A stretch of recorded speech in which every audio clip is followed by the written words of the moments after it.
देवराजसेव्यमानपावनाङ्घ्रिपङ्कजं व्यालयज्ञसूत्रमिन्दुशेखरं कृपाकरम् नारदादियोगिवृन्दवन्दितं दिगम्बरं काशिकापुराधिनाथकालभैरवं भजे भानुकोटिभास्वरं भवाब्धितारकं परं नीलकण्ठमीप्सिताद्ददायकं त्रिलोचनम्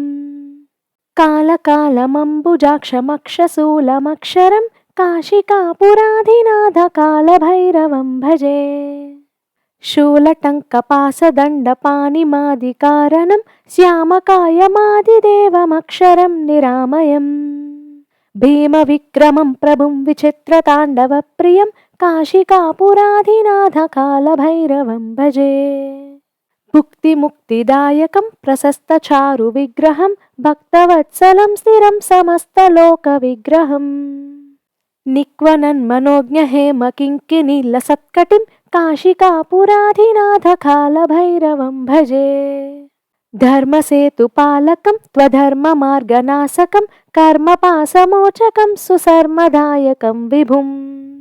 स्वर्णवर्णकेशपाशशोभिताङ्गनिर्मलं काशिकापुराधिनाथकालभैरवं भजे रत्नपादुकाप्रभाभिरामपादयुग्मकं नित्यमद्वितीयमिष्टदैवतं निरञ्जनम् मृत्युदर्पणासनं करालद्रंष्टभूषणं काशिकापुराधिनाथकालभैरवं भजे अट्टहासभिन्नपद्मजाण्डकोशसन्ततिं दृष्टिपातनष्टपापजालमुग्रशासनम् अष्टसिद्धिदायकं कपालमालिकाधरं काशिकापुराधिनाथकालभैरवं भजे भूतसङ्गनायकं विशालकीर्तिदायकं काशीवासिलोकपुण्यपापशोधकं विभुम् नीतिमार्गकोविदं पुरातनं जगत्पतिं काशिकापुराधिनाथकालभैरवं भजे